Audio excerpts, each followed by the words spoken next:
நேர்லை நேயர்களுக்கு வணக்கம். இன்று நம்மோடு பேசுவதற்காக மூத்த பத்திரிகையாளர் திரு பீர் முகமது அவர்கள் இருந்திருக்கிறார். அவரோடு பேசலாம். சார் வணக்கம் சார். வணக்கம் வணக்கம் வணக்கம். சார், நேத்து பாத்தீங்கன்னா ராகுல் காந்தி அவர்கள் ஒரு பரபரப்பான பிரஸ் மீட்டை கொடுத்திருந்தாரு. அதுல ஒரு குறிப்பிட்ட தொகுதியில, அதாவது பெங்களூர்ல இருக்கிற ஒரு சட்டமன்ற தொகுதியில கிட்டத்தட்ட 1,00,000 வாக்குகள் போலியா இணைக்கப்பட்டிருக்குது. ஃபார்ம் 6 பயன்படுத்தியோ இல்ல ஒரே அட்ரஸ்ல பல்வேறு நபர்கள் இருக்கிற மாதிரியோ, அப்பா அம்மா பேர்கள் தப்பா இருக்கிற மாதிரியோன்னு சொல்லி பல்வேறு குற்றச்சாட்டுகளை முன் வச்சிருந்தாரு. கிட்டத்தட்ட அந்த 40 பேர் கொண்ட குழு வச்சுட்டு ஆராய்ச்சி பண்ணிருக்கிறோம் அப்படின்னு சொல்லியிருக்காரு. இந்த குற்றச்சாட்டை எப்படி சார் பாக்குறீங்க? இல்ல, இது ரொம்ப முக்கியமான ஒரு குற்றச்சாட்டை. அதாவது நம்முடைய தன்னாட்சி பெற்ற இந்திய தேர்தல் ஆணையம் என்பதுதான் 75 ஆண்டு காலமாக இந்தியாவுடைய மிகப்பெரிய நம்பிக்கையாக, இந்த மக்கள் ஒவ்வொரு காலத்திலுமே தங்களுக்கு மிகப்பெரிய நம்பிக்கையாக பார்த்து கொண்டிருப்பது ஒவ்வொருவருக்கும் வாக்குரிமை இருக்கிறது, நம்மை அதிகாரம் மிக்கவர்களாக இந்த வாக்குரிமை தான் மாற்றுகிறது என்பதை மிகப்பெரிய அளவுக்கு இந்த 75 ஆண்டு காலமாக இந்த மக்கள் நம்பிக்கை வைத்துக் கொண்டிருக்கிறார்கள். அதுதான் இந்திய மக்களாட்சியின், உலகின் மிகப்பெரிய மக்களாட்சியான இந்தியாவுக்கு மிகப்பெரிய ஒரு உந்து சக்தியாகவும் இருந்து கொண்டிருக்கிறது. அந்த அடிப்படை மீது, அந்த அடிப்படை உரிமை மீதான மிகப்பெரிய தாக்குதலாக இந்த சம்பவங்கள் நமக்கு இன்றைக்கு நம் கண் முன்னால் தெரிய வருகின்றன. இப்போது அவர் சொல்லுவது போல இந்த மகாதேவ்புரா என்கிற ஒரு சட்டசபை தொகுதியிலேயே ஒரு முகவரியில் 10,000 வாக்காளர்களை அவர்கள் கொண்டு வருவதாக இருக்கலாம். ஒட்டுமொத்தமாக ஒரு நாடாளுமன்ற தொகுதியில் கூடுதலான போலி வாக்காளர்களை சேர்ப்பதாக இருக்கலாம். இது எல்லாமே நாம் அடிப்படையாக மக்கள் நம்பிக்கொண்டிருக்கக்கூடிய, ஒரு நபருக்கு ஒரு வாக்குரிமை என்று நம்பிக்கொண்டிருக்கக்கூடிய அந்த அடிப்படையின் மீதே தாக்குதல் தொடுக்கக்கூடிய, நமது அரசியலமைப்பு சட்டம் வழங்கக்கூடிய அந்த சுதந்திரம், அதே போன்று லிபர்ட்டி, ஈக்குவாலிட்டி அண்ட் ஜஸ்டிஸ் என்று சொல்லப்படக்கூடிய அடிப்படைகள் மீது தாக்குதல் கொடுக்கக்கூடிய தன்மை கொண்டதாக இந்த விஷயங்கள் நமக்கு தெரிய வருகின்றன. இப்போ அடிப்படையில கை வைக்கிறாங்க அப்படின்னும் போது மக்கள் இதை பெரிதா நம்பிட்டு இருக்கும் போது இதுக்கு அடுத்த ஸ்டேஜ் என்ன அப்படிங்கிற ஒரு விஷயம் இருக்குது. இப்போ 2024 தேர்தலையே மோடி அவர்கள் பேசுறதாகட்டும், அதுக்கு எலெக்ஷன் கமிஷன் மௌனம் காட்டுறதாகட்டும், பல்வேறு நபர்கள் எலெக்ஷன் கமிஷன் மேல அதிருப்தி தெரிவிச்சிருந்தாங்க. இது எலெக்ஷன் மேலேயே இருக்கிற நம்பிக்கை குலைச்சிரும் அப்படின்னு சொல்லிதான் சொல்லப்பட்டது. இப்போ இந்த மாதிரியான குற்றச்சாட்டுகள் தொடர்ந்து வந்துட்டே இருக்கும்போது மக்களுக்கு அடுத்த ஆப்ஷனா என்ன இருக்குன்னு நினைக்கிறீங்க?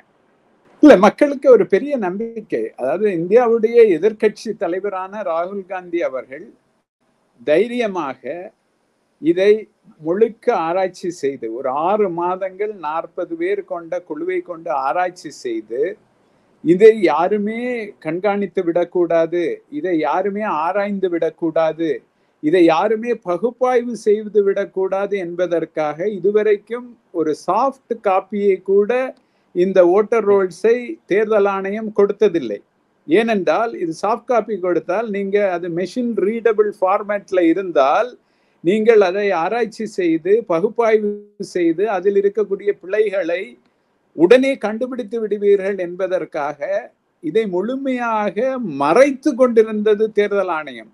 மறைக்கப்பட்ட இந்த தேர்தல் ஆணையத்துடைய மோசடியை இன்றைக்கு எதிர்கட்சியுடைய தலைவர் அம்பலப்படுத்தி இருக்கிறார் என்பது மக்களுக்கு நம்பிக்கை தரக்கூடிய ஒரு விஷயமா இருக்கிறது. ஒரு எதிர்கட்சி ஒரு ஜனநாயகத்தில் எந்த கடமையை ஆற்ற வேண்டுமோ அந்த கடமையை இன்றைக்கு எதிர்கட்சியுடைய தலைவரான ராகுல் காந்தி அவர்கள் ஆற்றி இருக்கிறார். அப்படி ஆற்றியதன் மூலமாக மக்களுக்கு ஒரு நம்பிக்கை பிறந்திருக்கிறது. இன்றைக்கு நேற்று வரக்கூடிய புள்ளி விவரங்களை எல்லாம் பார்க்கும்போது இந்த இந்திய வரலாற்றிலேயே ஒரு பத்திரிகையாளர் சந்திப்பு நடந்து ஒரு சில மணி நேரங்களில் அது 1 கோடி பார்வையாளர்களை தாண்டி செல்கிறது என்றால், இந்த மக்கள் இதை பற்றி அவர்களுக்கு ஏற்கனவே இருந்த சந்தேகங்களை மெய்ப்பிக்கிற வகையில் இந்த குற்றச்சாட்டுகள் இருந்திருக்கின்றன என்று ஒன்று வருகிறது. அதே போல அவர் என்ன சொல்லுகிறார் எதிர்கட்சி தலைவர்? தேர்தலுக்கு பிந்தைய கருத்து கணிப்புகள் சொல்வதானாலும் சரி, கட்சிகளுக்கு உள்ளேயே அவர்கள் தேர்தலுக்காக நியமிக்கக்கூடிய கமிட்டிகளின் மூலமாக அவர்கள் கள நிலவரங்களின் அடிப்படையிலே சில எதிர்பார்ப்புகளை அல்லது சில முன்னறிவிப்புகளை அவர்கள் செய்திருந்தாலும் அவற்றையெல்லாம் பொய்யாக்குகிற வகையில், எடுத்துக்காட்டாக கர்நாடகாவில் 2024 நாடாளுமன்ற தேர்தலில் 16 தொகுதிகளில் காங்கிரஸ் கூட்டணி ஜெயிக்கும் என்று அவர்கள், இந்தியா கூட்டணி ஜெயிக்கும் என்று எதிர்பார்த்திருந்தார்கள். ஆனால் 9 இடங்களில் ஜெயித்தது. இந்த சந்தேகம் எப்போது வலுப்பட்டது என்றால், மகாராஷ்டிரா சட்டமன்ற தேர்தலின் போது அங்கு ஒரே அட்ரஸில் ஆயிரக்கணக்கான வாக்காளர்களை அவர்கள் சேர்ப்பது போன்ற விஷயங்கள் வந்ததும், 5:30 மணிக்கு மேல் மகாராஷ்டிரா சட்டமன்ற தேர்தலிலே வாக்குச்சாவடிகளிலே வாக்காளர்களே இல்லாத போது ஒரே அடியாக 20% அளவுக்கு வாக்கு எண்ணிக்கை 5 மணிக்கு மேல் அதிகரித்தது என்கிற ஒரு புள்ளி விவரத்தை தேர்தல் ஆணையம் கொடுத்ததன் அடிப்படையிலும் இந்த சந்தேகங்கள் வலிமை அடைந்தன. இந்த சந்தேகங்கள் வலிமை அடைந்ததன் பேரில் தான் இந்த 40 பேர் கொண்ட குழுவை போட்டு 6 மாதங்கள் ஆராய்ச்சி செய்து அவர்கள் புலனாய்வு செய்து இன்றைக்கு இந்த விவரங்களை மக்கள் முன்னால் வைத்திருக்கிறார்கள். இதற்கு முன்னால் இந்த பிரச்சனையை கூர்மைப்படுத்தியது, அதாவது தவறு செய்த தேர்தல் ஆணையம், தன்னாட்சியை இழக்கக்கூடாத தேர்தல் ஆணையம் தன்னாட்சியை இழந்தது மட்டுமல்லாமல் அவர்கள் பீகார் தேர்தல் இந்த ஆண்டு இறுதி நவம்பரில் வரக்கூடிய நிலைமையில் திடீரென்று ஒரு ஸ்பெஷல் இன்டென்சிவ் ரிவிஷன் என்கிற ஒன்றை வைத்து அதிலே வாக்காளர்களுடைய வாக்குரிமையை பறிக்கக்கூடிய அளவுக்கு ஒரு தப்பை செய்து அந்த தப்பிலே வலிமை அடைந்து யாரும் நம்மளை தட்டி கேட்பதில்லை என்கிற ஒரு நிலைமைக்கு போய் வாக்காளர்களையே, வாக்காளருடைய குடியுரிமையே, ஏற்கனவே அவர்கள் கொடுத்த வாக்காளர் அடையாள அட்டையே நம்பாத வகையில், ஆதார் அட்டையே நம்பாத வகையில் அவர்கள் இந்த தவறுகளை அதிகப்படுத்தி கொண்டே சென்றதன் காரணமாகத்தான் இந்த ஒரு புலனாய்வு என்பது நடக்க வேண்டி இருந்தது. இந்த புலனாய்வின் விளைவாக நமக்கு இன்றைக்கு மக்களுக்கு பல உண்மைகள் வெளிவந்து கொண்டிருக்கின்றன. பல வகைகளில் நாம் அடுத்த கட்டத்துக்கு போய்விட்டோம். இந்திய மக்களாக, இந்திய மக்களாட்சியாக நாம் அடுத்த கட்டத்துக்கு போய்விட்டோம். எந்த வகையில் என்றால், இதை உச்ச நீதிமன்றம் இன்றைக்கு கண்டுகொள்ள வேண்டிய ஒரு கட்டாயத்துக்கு ஆளாகி இருக்கிறது. அதே போல இன்றைக்கு மக்கள் இதை ஒரு பேசு பொருளாக மாற்றிக்கொண்டிருக்கிறார்கள். எதிர்கட்சி தலைவர் மிக தரவாக ஆய்வு செய்து புலனாய்வு செய்து இதை கொண்டு வந்திருப்பதால் இதை நீங்கள் பாயிண்ட் பை பாயிண்ட் ஒவ்வொன்றாக இதை மறுப்பதற்கு தேர்தல் ஆணையம் அவ்வளவு ஹோம்ஒர்க் செய்ய வேண்டும். அவ்வளவு ஹோம்ஒர்க் செய்து இந்த குற்றச்சாட்டுகளை அவர்கள் முன்வைத்திருக்கிறார்கள். ஆதாரபூர்வமாக, அறிவியல் பூர்வமாக முன்வைத்திருக்கிறார்கள். இந்த சூழ்நிலையில் இந்த மக்கள் ஆட்சிக்கு கிடைத்த ஒரு நம்பிக்கை என்று பார்க்கிறேன். இந்த நம்பிக்கை குலைந்து விடுமோ என்று ஜனநாயக சக்திகள் அச்சப்பட்டு கொண்டிருந்த நேரத்தில் அந்த நம்பிக்கையை மீட்கும் விதத்தில் இந்த சம்பவம், இந்த பத்திரிகையாளர் சந்திப்பு என்பது எதிர்கட்சி தலைவரால் நடத்தப்பட்டிருக்கிறது. ரைட், நீங்க சொல்றது ஓகே சார். ஆனா லேமன் இருக்காங்கல்ல, இப்போ தேர்தல்னா வருஷத்துக்கு ஒரு வாட்டி, 5 வருஷத்துக்கு ஒரு வாட்டி நாம் ஓட்டு போட போறோம் அப்படின்ற ஒரு புரிதல் இருக்கக்கூடிய லேமன் சாமானிய மக்களுக்கு இது எந்த மாதிரியான ஒரு தாக்கத்தை ஏற்படுத்துன்னு நினைக்கிறீங்க? அவங்களுக்கு கொண்டு போய் சேர்த்ததுக்கு என்ன மாதிரியான வழிமுறைகள் தேவைப்படுது? அதான் சாதாரண மக்கள் தான். நீங்க போனீங்கன்னா, நாங்க பல தேர்தல் கணிப்புகளுக்காக மக்களை சந்திக்க, நானே ஒரு செய்தியாளராக தேர்தல் கணிப்புகளுக்காக மக்களை என்னுடைய பிஜி காலம், அதாவது என்னுடைய பட்ட முதுகலை காலத்திலிருந்தே நான் போயிருக்கிறேன். அப்போ போகும்போதெல்லாம் அந்த மக்கள்கிட்ட ஒரு பெரிய நம்பிக்கை வரும். அதாவது ஒரு பக்கம் அவங்க ஆட்சி யார் செய்தா என்ன, நாங்க அன்றாடம் உழைச்சாதானே நாங்க சம்பாத்தியம் பண்ண முடியும், அப்பதான் வாழ முடியும்னு சொன்னாலும் கூட எங்களுக்கு ஒரு பவர் இருக்கு அப்படிங்கிற ஃபீலிங்க அவங்க வெளிப்படுத்துவாங்க. என்ன பவர் அப்படின்னா, நாங்க நினைச்சா நீங்க ரொம்ப தவறு செய்தா நாங்க உங்க ஆட்சியை மாற்ற முடியுங்கிற பவரை ஒவ்வொரு முறையும் அவங்க வெளிப்படுத்துவாங்க. அது பல்வேறு நேரங்கள்ல நேரடியா மக்களுடைய பேச்சுகள்ல இருந்து, மக்களுடைய நேர்காணல்கள்ல இருந்து நாங்க உணர்ந்த ஒரு விஷயம். அப்ப சாதாரண மக்கள் இந்த பவரை ஒரு சாக்ரெட் பவரா, அதாவது ஒரு புனிதமான ஒரு அதிகாரமா அவங்க இதை நினைக்கிறாங்க. அதாவது இது ஒரு நான் நெகோஷியபிள் பவர். அதாவது எங்களுக்கு ஒரு பவர் இருக்கு, நீங்க பணக்காரரோ ஏழையோ எந்த சமூகத்தை சேர்ந்தவரோ எல்லாருக்குமே ஒரே அதிகாரம், சம அதிகாரம். என்ன அதிகாரம்? ஓட்டு அதிகாரம். அந்த ஓட்டு திருடப்படக்கூடாது, அந்த ஓட்டு திருட்டு நடக்கக்கூடாது என்பதுல அவங்க தெளிவா இருக்காங்க. இன்றைக்கு ராகுல் காந்தி அவர்கள் பயன்படுத்தின ஓட் சோரி என்கிற பதம் தமிழ்ல நீங்க சொன்னீங்கன்னா, ஓட்டை திருடுறாங்க, உங்க ஓட்டை திருடுறாங்க. உங்க ஓட்டை திருடுறாங்கன்னா அவங்களுடைய பிரைவசி, அவங்களுடைய அந்தரங்கமே வயலேட் ஆன மாதிரி ஃபீல் பண்ணுவாங்க. அதாவது ஏன் ஓட்டை யாராவது போட்டுட்டா எவ்வளவு சண்டை நடக்கும். நீங்க வாக்குச்சாவடிகள்ல ஒவ்வொரு தேர்தலையும் ஏன் ஓட்டை யாரோ போட்டுட்டாங்கன்னு எவ்வளவு சண்டைக்கு நிற்பாங்க. அதாவது என்னுடைய உரிமை பறிக்கப்பட்டது, என்னுடைய அதிகாரம் பறிக்கப்பட்டது. இதுதான் என்னுடைய ஒரே அதிகாரம். இந்த நாட்டில் எனக்கு இருக்கக்கூடிய ஒரே அதிகாரம் 5 ஆண்டுகளுக்கு முறை நான் தேர்ந்தெடுக்கக்கூடிய அதிகாரம், என்னுடைய பிரதிநிதியை தேர்ந்தெடுக்கக்கூடிய அதிகாரம். அந்த அதிகாரம் இன்றைக்கு என்னிடமிருந்து களவாடப்படுகிறது, என்னிடமிருந்து இது திருடப்படுகிறது என்றால் அது எவ்வளவு சென்டிமெண்டலான பிரச்சனை. நீங்க சோத்தை விட முக்கியமான பிரச்சனையா இது மாறக்கூடிய ஒரு மிகப்பெரிய ஒரு சந்தர்ப்பம், ஒரு தருணம் இன்றைக்கு இந்தியாவிலே உருவாகி இருக்கிறது. நீங்க எப்படி, அதாவது இன்னைக்கு பாருங்க, பீகார்ல இன்றைக்கு இந்தியாவிலேயே சராசரி வயது என்பது 19 இருக்கக்கூடிய மாநிலம் பீகார். அங்க பர்த் ரேட் அதிகம். அப்போ நீங்க 65 லட்சம் வாக்காளர்களை நீக்கக்கூடிய ஒரு மாநிலம் இல்ல அது. 65 லட்சம் வாக்காளர்கள் புதிதாக சேர்க்கப்பட வேண்டிய ஒரு மாநிலம் பீகார்.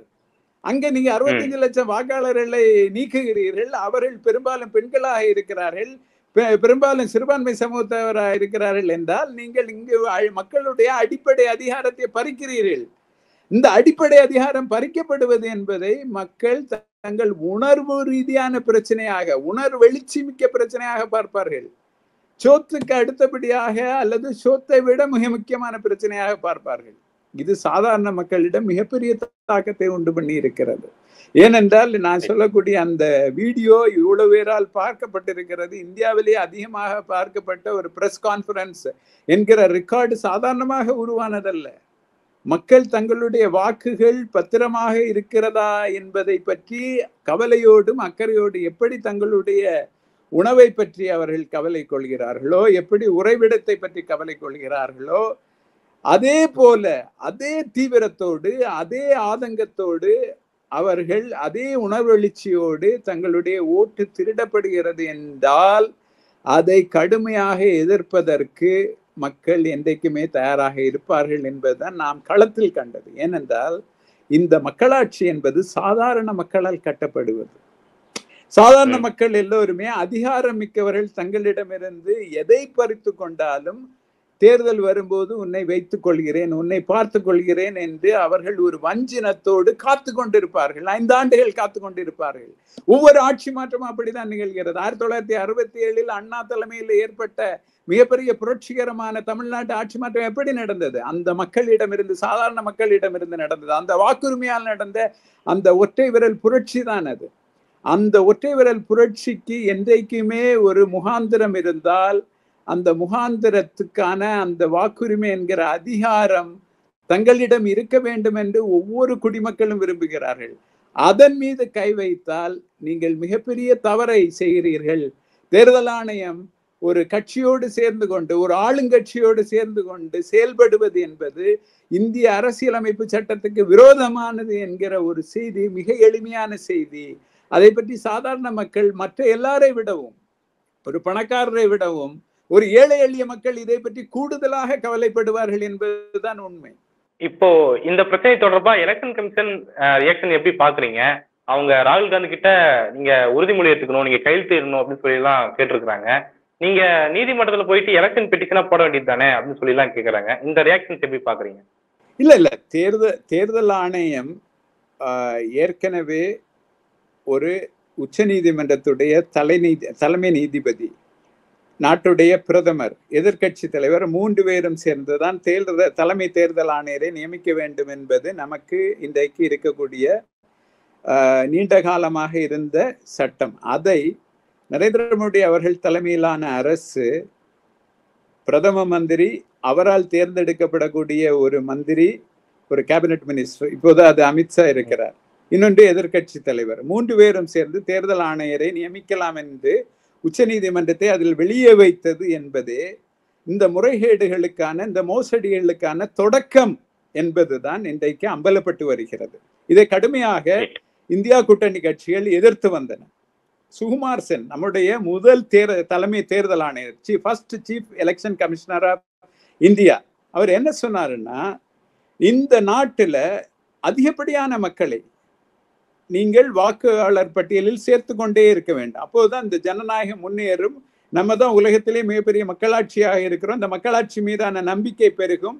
மக்கள் என்ன தங்களுக்கு தவறு நிகழ்ந்தாலும் அநீதி நிகழ்ந்தாலும் அவர்கள் நாம் இங்கு தேர்தலிலே அதிகாரமிக்கவர்களாக இருக்கிறோம், நமது வாக்களிக்கும் உரிமை வழியாக நமது பிரதிநிதியை மாற்ற முடியும் என்கிற நம்பிக்கையில் the onus of adding voters to the list is on the government, on the state என்று அவர் சொன்னார். அதுதான் இன்னைக்கு வரைக்கும் கடைபிடிச்சிட்டு இருக்கோம். முதல் முறையாக இந்த 2025ஆம் ஆண்டில் பீகார் மாநிலத்தில் தேர்தல் ஆணையம் சுகுமார் சென் அவர்கள் கொடுத்த இந்த நாட்டுக்கு கொடுத்த உறுதிமொழியை மீறி இருக்கிறது.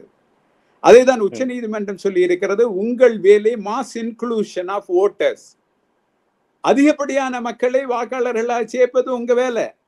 நீங்க என்ன பண்ணிட்டு இருக்கீங்க, மாஸ் டெலிஷன் பண்ணிட்டு இருக்கீங்க, இது உங்க வேலை இல்ல, நீங்க தவறு செய்றீங்க. அப்புறம் குடியுரிமையை செக் பண்றது ஹோம் டிபார்ட்மெண்டோட வேலை.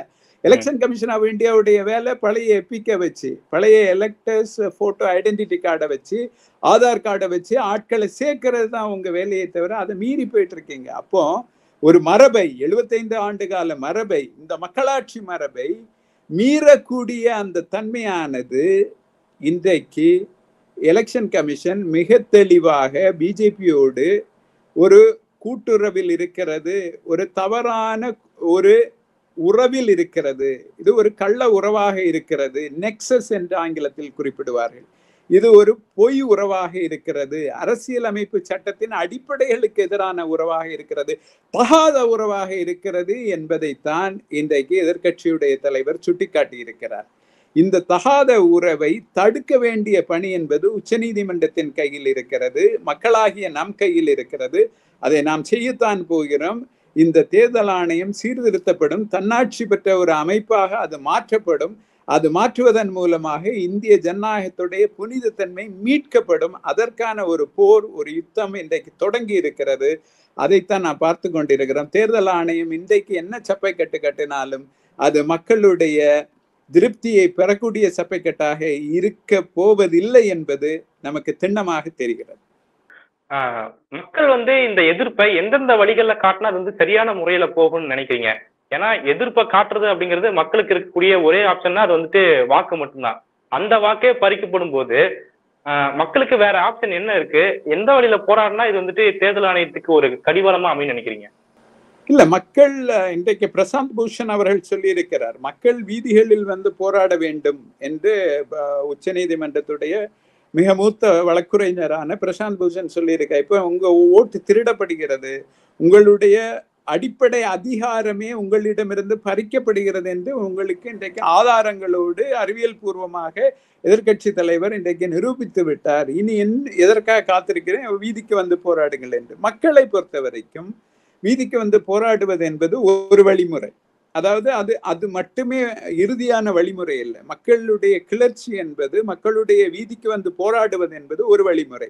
சட்ட ரீதியான போராட்டம் என்பது இன்னொரு வழிமுறை. இதெல்லாம் ஏக காலத்துல இந்த பல்முனை தாக்குதல் மூலமாக, எல்லா கட்சிகளும் இதை பேசுவதன் மூலமாக தேர்தல் ஆணையத்தை மீண்டும் தன்னாட்சி மிக்க ஒரு அமைப்பாக, மக்களுடைய நம்பிக்கை பெற்ற அமைப்பாக மாற்றுவது என்பது, அதனுடைய பொறுப்பு என்பது இன்றைக்கு உச்ச நீதிமன்றத்தின் மீதும் இருக்கிறது. தேர்தல் ஆணையமும் தன்னை சரி செய்து கொள்ள வேண்டிய பொறுப்பை உணர்ந்து பேச வேண்டிய ஒரு கட்டாயத்தை பொதுமக்களாகிய நாம், மக்களாகிய நாம், we the people இதை உருவாக்குவார்கள். அதை உருவாக்குவதை நோக்கிய ஒரு பயணம் இன்றைக்கு ஆகஸ்ட் 7ஆம் தேதி அன்றைக்கு, கலைஞர் அவருடைய மறைவு நாள் அன்றைக்கு தொடங்கி இருக்கிறது. இது ஒரு நல்ல தொடக்கம். இந்திய மக்களாட்சியை மீட்பதற்கான ஒரு மாபெரும் பணியின் தொடக்கமாக நான் பார்க்கிறேன். இது ஒருமுனை தாக்குதலில் இதை வென்றுவிட முடியாது, செய்து முடித்து விட முடியாது. இது ஒரு பல்முனை தாக்குதலாக இதை நாம் வென்றெடுப்போம் என்பதில் எனக்கு எள்ளளவும் ஐயமில்லை. அதை நோக்கிய ஒரு பெரும் பயணத்தை, ஒரு நெடிய பயணத்தை நாம் தொடங்கி இருக்கிறோம் என்று நான் கருதுகிறேன். இறுதியாக சார், இப்போ நீங்க குறிப்பிட்டிருந்தீங்க தேர்தல் ஆணையரை செலக்ட் பண்ணக்கூடிய கமிட்டியை மாற்றி அமைச்சாங்க, அது சட்டம் மூலமா. எலெக்ஷன் 2024 எலெக்ஷன் அப்போ பிரதமர் மோடி பேசிய விஷயங்கள் பார்த்துட்டு எலெக்ஷன் கமிஷன் அமைதியா இருந்ததை உலக நாடுகள் பத்திரிகைகள் எல்லாமே விமர்சித்து பார்த்திருந்தோம். இப்போ இந்த மாதிரியான முறைகேடுகள் தொடர்ந்து நடந்துட்டு இருக்கும்போது அது உலக நாடுகள் மத்தியில எந்த மாதிரியான ஒரு பார்வை ஏற்படுத்தும்? ஏன்னா இந்தியா அப்படிங்கிறது ஒரு மிகப்பெரிய ஜனநாயக நாடு அப்படின்னு தான் நம்ம எல்லாத்தையுமே சொல்லி கொடுத்துட்டு இருக்கும் போது அது உலக நாடுகள் பார்வையில அதுக்கான தாக்கத்தை எப்படி ஏற்படுத்துன்னு நினைக்கிறீங்க? உலக நாடுகளை பொறுத்தவரையில உலகத்துல மிக பழமையான ஜனநாயக நாடான அமெரிக்காவாக இருந்தாலும் சரி, இந்த ஜனநாயகத்துடைய ஊற்றுக்கண்களாக இருக்கக்கூடிய கிரீஸ் போன்ற நாடுகள், ஏன்னா ஏதென்ஸ்ல தான் ஜனநாயகம் மிக பழமையான காலத்திலே, அது ஒரு முழுமையான ஜனநாயகம் இல்லை என்று இன்றைக்கு வரலாற்றாளர்கள் சொன்னாலும் கூட, கிரீஸ் போன்ற ஐரோப்பிய நாடுகள் ஆனாலும் சரி, மிக உன்னிப்பாக இந்திய ஜனநாயகத்தில் என்ன நடக்கிறது என்பதை அவர்கள் கவனித்துக் கொண்டிருந்தார்கள். ஏனென்றால் வரலாற்றாளர் ராமச்சந்திர குஹா அவர்கள் சொல்லுவார்கள், 75 ஆண்டுகளாக நமது ஜனநாயகத்தில் ஒரு விஷயம் எந்த விதமான பழுதும் இல்லாமல் சீரும் சிறப்புமாக நடந்து கொண்டிருக்கிறது, மக்களுக்கு இந்த மக்களாட்சி மீதான நம்பிக்கையை மீண்டும் மீண்டும் உருவாக்கி கொண்டிருக்கிறது என்றால் அது நம்முடைய தேர்தல் முறை தான். தன்னாட்சி பெற்ற தேர்தல் முறை என்பதுதான் அந்த நம்பிக்கை இன்றைக்கு உருவாக்கி கொண்டிருக்கிறது. அதுவே இன்றைக்கு சவாலுக்குள்ளாகும் போது அது ஜெர்மனியாக இருந்தாலும், பிரான்ஸாக இருந்தாலும், அமெரிக்காவாக இருந்தாலும், இல்லை பிற ஐரோப்பிய நாடுகளாக, யூகே போன்ற ஐரோப்பிய நாடுகளாக இருந்தாலும் சரி, அவர்கள் இதை ஒரு தீவிரமான பிரச்சனையாக கருதுவார்கள். ஏனென்றால் அவர்கள் ஒரு நாட்டோடு வணிகம் செய்யும் போதோ அல்லது இருதரப்பு உறவுகளை மேற்கொள்ளும் போதோ மீண்டும் மீண்டும் ஒரே ஆட்சியிடம் அல்லது ஒரே போன்ற சிந்தனை உள்ளவர்களிடம் இல்லாமல் அது பன்முகத்தன்மை உள்ள மக்களாட்சியாக இருக்கும் போதுதான் அது ஆரோக்கியமான ஒரு நல்லுறவாக, நாடுகளுக்கு இடையான நல்லுறவாக இருக்கும். மக்களுடைய உரிமைகளையுமே முழுமையாக பெறுவதற்கான ஒரு வழிமுறையாக அந்த மக்களாட்சி இருக்கும். இன்றைக்கு நமக்கு தெரியும், தமிழ்நாடு ஒரு சமூக நீதி மாடலை ஒரு 100 ஆண்டுகளாக நீதி கட்சி தொடங்கி இன்றைக்கு வரைக்கும் நடத்தி கொண்டிருக்கிறது என்றால், இந்த ஜனநாயக முறையுடைய இந்த விழுமியங்களை, இந்த மக்களாட்சி விழுமியங்களை, இந்த மக்களாட்சியின் பேராற்றலையும் இன்றைக்கு உணர்ந்த, அதன் மூலமாக அதிகப்படியான மக்களுக்கு அதிகப்படியான நன்மையை செய்த ஒரு மாடலாக இன்றைக்கு தமிழ்நாடு மாடல், திராவிட மாடல் இருந்து கொண்டிருக்கிறது. இந்த மாடல் ஒட்டுமொத்த இந்தியாவுக்கும் வர வேண்டும் என்பதுதான் மேற்கத்திய நாடுகளின் விருப்பமாக இருக்கிறது. ஏனென்றால் அப்படி வளர்ந்தவர்கள் அவர்கள் யாருமே, வளர்ந்தவங்க எப்படி பார்ப்பாங்கன்னா, நம்ம மாதிரி நீங்களும் என்ன மாதிரி வளரணும் அப்படிங்கிறது தான். நாளைக்கு நீங்க கஷ்டப்படக்கூடாது அப்படிங்கிறது தான் நான் சொல்றது. முழுக்க முழுக்க குட்வில் டிப்ளமசி அப்படிங்கிறது அப்படிதான் ஒர்க் ஆகுது. அதாவது நாளைக்கும் இந்தியா கையேந்தி கொண்டு இருக்க வேண்டும் என்று எல்லாரும் எதிர்பார்க்க மாட்டாங்க. இப்போ நம்மவே ஒரு ஊர்ல ஒரு ஊர் தலைவர் இருக்காரு, ஒரு நடுநாயகமா இருக்கிறாரு அப்படின்னா அவங்க என்ன நினைப்பாங்கன்னா, இந்த நாடு இந்த குடும்பம் வளரணும் அப்படின்னா எல்லா குடும்பங்களும் வளரணும்னு தான் நினைப்பாங்க. அது மாதிரி இந்த இன்டர்நேஷனல் கம்யூனிட்டியோட பெர்ஸ்பெக்டிவ்ல நீங்க பார்த்தா இந்தியாவுக்கு பெரிய பொட்டன்ஷியல் இருக்கு. 1.46 பில்லியன் பீப்புள், உலகிலே most populous country, largest democracy. இப்படிப்பட்ட நாட்டுல ஜனநாயகம் தழைக்கும் போதுதான் அந்த நாட்டுடைய மக்கள் மிகப்பெரிய அளவுக்கு வளர்ச்சி அடைவார்கள். எப்பவுமே அமெரிக்க விசா எப்போ கிடைக்கும், யூரோப்பியன் விசா எப்போ கிடைக்கும்னு பஞ்சாப்ல இருந்தும், இல்லை உத்தரப்பிரதேசத்துல இருந்தும், இல்லை குஜராத்ல இருந்தும் கள்ளத்தனமா விமானம் ஏறாம இருக்கணும் அப்படின்னு தான் அவங்க நினைப்பாங்க. ஏன்னா அது அவங்களுக்குமே நாளைக்கு ஒரு பெரிய பிரச்சனையா தான் வரப்போகுது. அப்படிப்பட்ட இந்த நாடு வளர வேண்டும் என்றால், வல்லரசாக வேண்டும் என்றால், இந்த நாட்டில் ஜனநாயகம் தலைத்திருக்க வேண்டும், நிலைத்திருக்க வேண்டும், அது உறுதி பெற வேண்டும் என்கிற பார்வையில் பார்த்தால் இங்கு நடந்திருப்பது மிகப்பெரிய ஒரு மோசடியை பிஜேபி அரசாங்கம் செய்திருக்கிறது என்பதற்கான அத்தாட்சிகள் இன்றைக்கு நம் கண் முன்னால் இருக்கின்றன. இதை அவர்களும் சீரியஸாக தான் பார்ப்பார்கள்.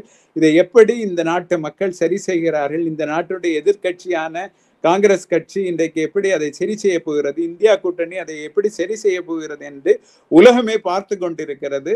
இதை சரி செய்வதன் மூலமாக மக்களாகிய நாம், எதிர்கட்சிகள், இந்தியா கூட்டணி கட்சிகள், உறுப்பினர்கள் எல்லோருமே இந்த நாட்டின் பெருமையை மீட்பார்கள் என்று நான் எதிர்பார்க்கிறேன். கண்டிப்பாக சார்.